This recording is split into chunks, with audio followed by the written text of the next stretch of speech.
নমস্কার বন্ধুরা, দুরন্তের হইচইয়ের গল্প পাঠের আসরে সবাইকে স্বাগত। আজ আমি পড়ছি অরুণ রতনের লেখা গল্প শ্রীমনের টাইকাণ্ড। গল্পটি তার সম্প্রতি প্রকাশিত কিশোর সংকলন ফ্যান্টাস্টিক 18 থেকে নেয়া। শুরু করছি গল্প শ্রীমনের টাইকাণ্ড। শ্রীমনের সব ব্যাপারে মাথা গলানোর অভ্যেসটা বরাবরের। এই সুবাদে তার সুনাম বদনাম দুটোই বিদ্যমান। তাকে কেউ বলে গায়ে মানে না আপনি মোড়ল, কেউ বলে মাতব্বরি করে নিছক সাবাসী অর্জনের হ্যাংলামি। আবার দাদু ঠাকুমার কাছে ও একটা হীরের টুকরো আদরের নাতি। স্কুলের গণ্ডি পেরোতে এখনও 2 বছর বাকি, তবু সব জানতা খুড়োগোছের একটা তকমা সে পেয়েই গেছে। অবশ্য তার যথেষ্ট কারণও আছে, যদিও এজন্য তাকে মাঝে মধ্যেই ফ্যাসাদে পড়তে হয়। তার গুণপনার বহর কিছু কম নয়। খবরের কাগজটা সে নিয়মিত খুঁটিয়ে পড়ে। দরকারি কোনো তথ্য পেলে তা একটা লম্বা খাতায় টুকে নেয়। প্রয়োজনীয় কিছু কিছু পেপার কাটিংও আবার খাতায় সেঁটে রাখে। তার লম্বা খাতাটা যেন সংবাদপত্রের কলকাতা গাইড। কোনো গুরুত্বপূর্ণ বিষয়ে কেউ কোনো ধন্দে পড়লে শ্রীমন লম্বা খাতার নির্দেশিকা খুলে ঝাঁপিয়ে পড়ে সমস্যা সমাধান করে। এই তো সেদিন কাক ভোরে মেট্রো চেপে পিসেমশাইয়ের বেলগাছিয়া যাওয়ার কথা, কিন্তু কখন উনি বাড়ি থেকে রওনা দেবেন তা বুঝতে পারছিলেন না। কেননা সকালের প্রথম ট্রেনটা মহানায়ক উত্তম কুমার স্টেশনে কখন ঢোকে তা জানা নেই। শ্রীমন চটপট খাতা খুলে বলে দেয়, পিসেমশাই, দমদম যাওয়ার ফার্স্ট ট্রেন 7:30টায়। সন্তুষ্ট পিসেমশাই পিঠ চাপড়ে বললেন, ভেরি গুড শ্রীমন, তুই দেখছি আমাদের ইনস্ট্যান্ট লিভিং গাইড। গুগল সার্টিফিকেটটা তোকে স্বচ্ছন্দেই দেওয়া যেতে পারে। শুধু খবরের কাগজ নয়, এই অঞ্চলের পথে ঘাটে যেখানে যা টুকিটাকি নজরে আসে এবং সেটা ওর বিচারে যদি ভবিষ্যতে কাজে আসবে বলে মনে হয়, সঙ্গে সঙ্গে সে লম্বা খাতায় টুকে ফেলে। এটা সেটা খোঁজখবরে ঠাসা তার খাতা।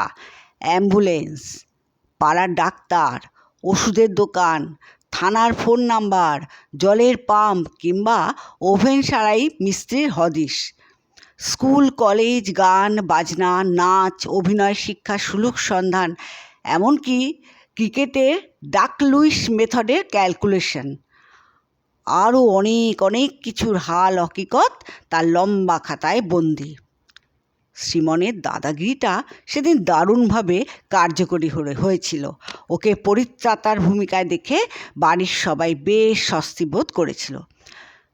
জেঠু প্রবল উচ্ছ্বাসে অকুণ্ঠ প্রশংসায় বলেছিলেন, আমাদের শ্রীমন যা করছে সেটা তো বাড়ির বড়দের করা উচিত।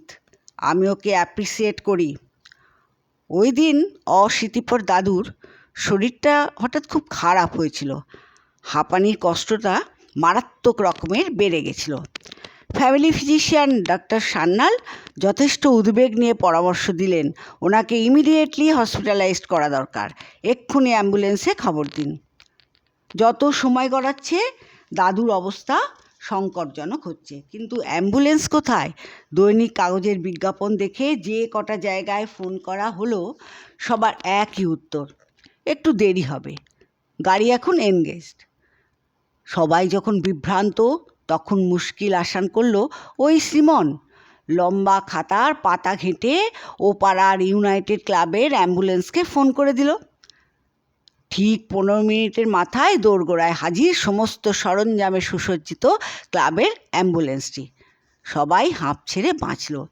শ্রীমনের জন্যই উদ্বেগ উৎকণ্ঠার আপাতত নিরসন। তবে হাজার হোক, শ্রীমন তো এখনও ছেলে মানুষ, তাই তার অতিরিক্ত উৎসাহ উদ্যম কখনো কখনো অনর্থও ডেকে আনে, ফ্লপ হয়। এর জন্য ওকে বার কয়েক খেসারতও দিতে হয়েছে। শ্রীমনের খুড়তুতো ভাই বিল্টু রোজ সকালে পুলকারে স্কুলে যায়, ক্লাস 3তে পড়ে। কিন্তু ওই দিন 7 সকালে স্কুল যাওয়ার মুখে হুলস্থুল বেঁধে গেল, স্রেফ টাইকাণ্ডের জোরে। বিল্টুকে তৈরি করে দেওয়ার কাজটা কাকিমা মোটামুটি সেরেই ফেলেছে, কিন্তু মুশকিল হয়েছে ও টাইয়ের নটটা খুলে গিয়ে। ড্রেস কোডের ব্যাপারে ওদের স্কুল খুব কড়া। ইউনিফর্মের সঙ্গে সঠিকভাবে টাই না পরলে গার্জেন কল হয়। কিন্তু সমস্যা হলো টাইটা ঠিকভাবে বাঁধবে কে? যারা নট বাঁধতে পারে তারা এখনও গভীর ঘুমে আচ্ছন্ন। রাত পর্যন্ত হইচই করলে সকালে আর ঘুম ভাঙবে কী করে? ওদিকে পুলকার আসার সময় হয়ে এলো। বিল্টুর মা টাইয়ের নট বাঁধতে চেষ্টা চালায় বটে, তবে তাড়াহুড়ো ও উৎকণ্ঠায় বিশেষ সুবিধা করতে পারে না। টাইয়ের টেল আর ব্লেড অংশ নিয়ে হিমশিম খাওয়ার অবস্থা। এমন সময় বড়া ভয় দিয়ে মঞ্চে হাজির হলো শ্রীমন বাবাজি। যদিও এ ব্যাপারে সে অনভিজ্ঞ, ওর স্কুলে টাই ব্যবহারের বালাই নেই। এক্ষেত্রে তাই টাই কাণ্ডে সামিল হওয়াটা তার পক্ষে একটু ঝুঁকিপূর্ণ। স্টেজে মারার দুঃসাহসিকতা আর কি, আনাড়ি হলেও কিছু করে দেখানোর তাগিদটা তার মধ্যে অতি প্রবল। কিছুক্ষণ বাদে অনভ্যস্ত হাতে বিল্টুর মা টাইয়ের নট তৈরিতে ব্যর্থ হলে রনে ভঙ্গ দেয়। ব্যতিব্যস্ত হয়ে আপন মনে বিড়বিড় করে, ওফ, দরকারে আর কাউকে পাওয়া যায় না, একা সব আমাকেই করতে হবে। অথচ বাড়ির শুদ্ধ লোকের বিল্টুকে নিয়ে আদর আধিক্যতার শেষ নেই। ওরে, তোরা কেউ একটু বিল্টুর টাইটা ঠিক করে দে না রে। হতাশা আর বিভ্রান্তি নিয়ে হাঁকাকি করে বিল্টুর মা, কিন্তু কে কোথায়, সবাই যেন ঘুমে অচৈতন্য। শেষে হুঁশিয়ার ছেলে সিমন সুযোগ পেল অ্যাকশানে নামার।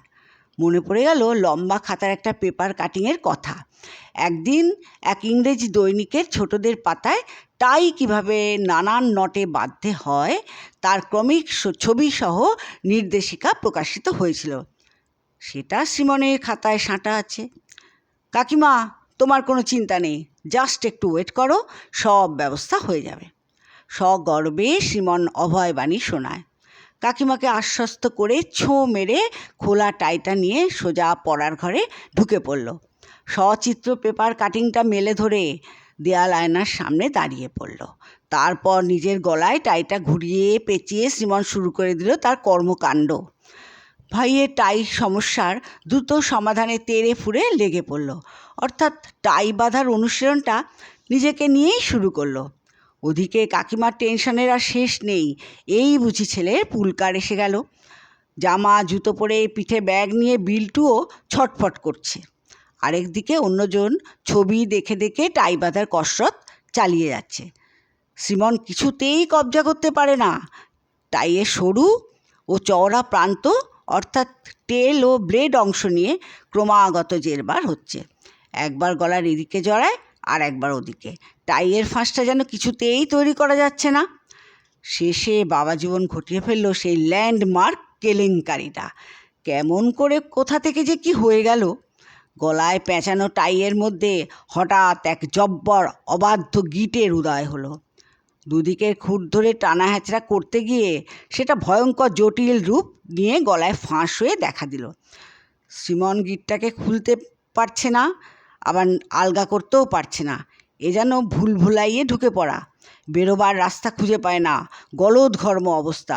সিমন বেচারা এখন গভীর সংকটে, চোখ মুখ তার ফ্যাকাশে, অত সকালেও শরীর ঘামে ভিজে ওঠে।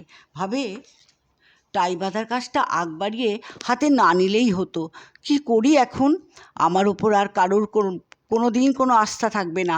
প্রেস্টিজে কেরোসিন। গোঙানির মতো কাতর কণ্ঠে সিমন কোনো রকমে ডেকে ওঠে, কাকিমা, ও কাকিমা, তাড়াতাড়ি একবারটি এদিকে এসো, একটা প্রবলেম হয়েছে। অমন স্বরে ডাকছিস কেন রে? তোর আবার কি হলো? অস্থির উদ্বিগ্ন কাকিমা সিমনের ঘরে ঢুকিয়ে একেবারে তাজ্জব। তোর একই অবস্থা হয়েছে? কি কাণ্ড করেছিস? তোর যে দম বন্ধ হয়ে যাবে রে। আর টাইটারই বা কী দশা? ওটার তো দফা রফা। কুকড়ে মুজড়ে টাইটা যেন দড়িতে পরিণত হয়েছে। নিদারুণ আক্ষেপের সঙ্গে দুঃখ করে কাকিমা বলে, বাবা সিমন, তোকে কে বলেছিল রে টাই বাঁধতে? শেষে টাইটাকে কেটেই হয়তো তোকে উদ্ধার করতে হবে। কাকিমা প্লিজ, তুমি যা করবে তাই করো, আর এই ঘরেতেই করো, বাইরে বেরিও না, সবাই জানতে পারলে গুবলেট হয়ে যাবে। লজ্জা ও সংকোচে ঘরে গলায় সিমন কাতর অনুনয় জানায়। হে ভগবান, এ কি ঝঞ্ঝাটে তুমি ফেললে আমাকে। বাড়ির দামড়াগুলোর ঘুম যেন আর ভাঙে না। আজ বিল্টুর স্কুলটাই না কামাই হয়ে যায়। আপন মনে কাকিমা বিলাপ করে। ওদিকে শ্রীমনের শসেমিলা অবস্থা, অদ্ভুত মুখভঙ্গি আর বোকা চাহনিতে সে কেবল মুহূর্ত গোনে সংকট মোচনের আশায়। তার মধ্যে এখন একটাই দুর্ভাবনা, এটা কি আমার পাকামির মাসুল, না মন্দ কপাল? শেষ হলো গল্পটি। আশা করি ভালো লেগেছে। কমেন্টে তোমাদের মতামত জানালে খুশি হব। আর বইটি সংগ্রহ করতে চাইলে উল্লিখিত ফোন নাম্বারে যোগাযোগ করতে হবে। অনেক শুভকামনা রইল। সবাই ভালো থেকো, আনন্দে থেকো।